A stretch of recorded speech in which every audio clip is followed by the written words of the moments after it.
everybody, this is Rory Francis, and you're watching Manufacturing Manners, along with my co-host Terry Iverson, and we talk about all things manufacturing.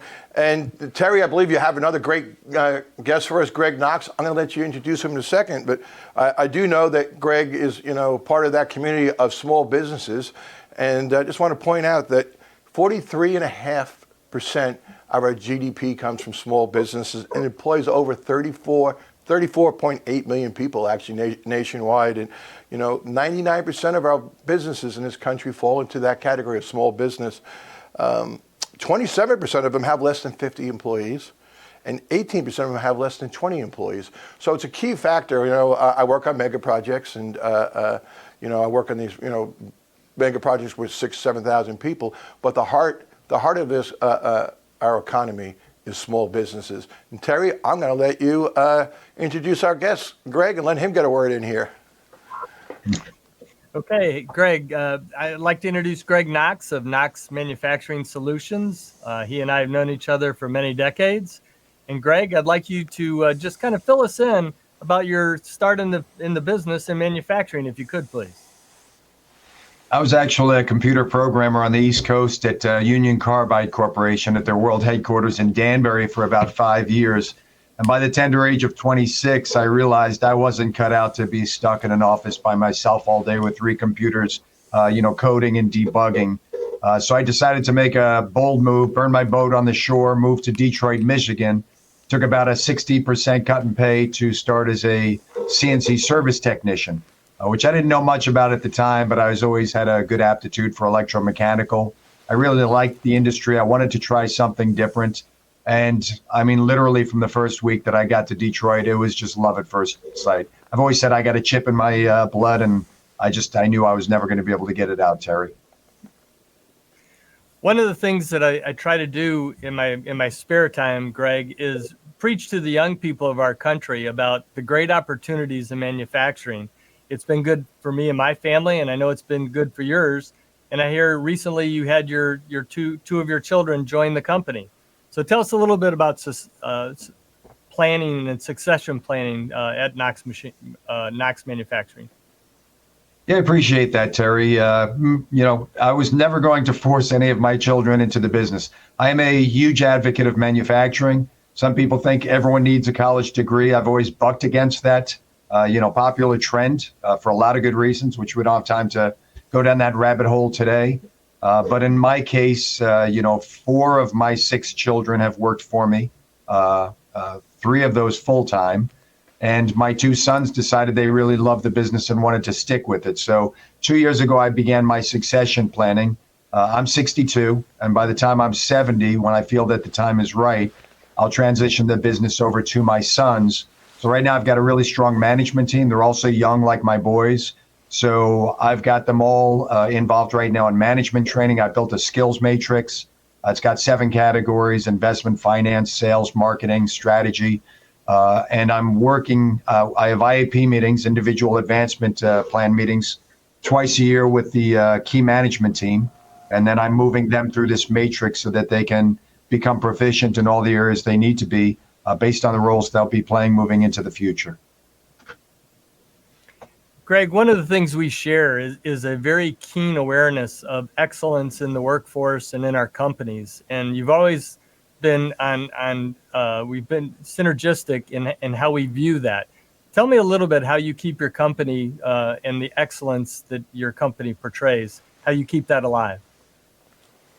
Terry, it's all about culture. I figured out a long time ago. It's funny, I started the company in 1995. And then during the 2008-9 turndown, I actually took my company absolutely apart. I had about 18 employees going in, and I purposely took the company down to 2 employees. I didn't need to do that, but I'd made so many mistakes, and I realized culturally I was never going to be able to shift.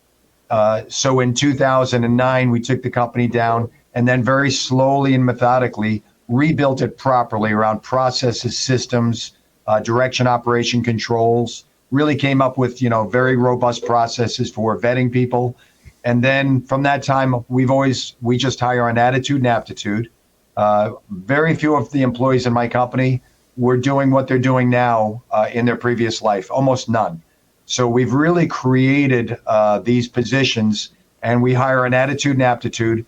It's all about culture, finding people that meet the filters of our company values. Then once we get them on board, we train the heck out of them. And then the onus is on our back to keep those people. So that's really our secret sauce around here. You know, Greg, I was talking to someone at a dinner not that long ago, and I said, you know, if I met anyone that grew up on a farm or was an athlete at a high level or reasonably high level, I would almost hire them on the spot. Absolutely. Yeah, that's one of my keys. I mean, I've got veterans, I've got farm boys. I mean, I just like people who just, and that's where I say culture trumps everything. A lot of that stuff can't be taught. My employees who grew up on, dairy farms and, my veterans, they just really come from a different place. And there's a lot of things that are just implicit there. You can't teach, and you're probably not going to be able to teach. So if it doesn't exist to start with, for what I'm after and the culture that we've developed and we will continue to move forward with, got to have that foundation. And it's too tough when you get someone who's already baked to go back and try to rebuild a foundation. Just real quick, one short add-on I'd like to get your read on, Greg, is what is the future for manufacturing from your perspective in this country? Speak to that briefly, please. Yeah, it's a great question, Terry. So I personally am a fan of some of what's been going on with the new administration, and 8 years ago. That's not a political statement. People could say, oh, he's just being a Republican. I'm actually not a Republican. I'm a conservative, and I vote on issues, not people. When I look at manufacturing, we were sold out, Terry, for decades.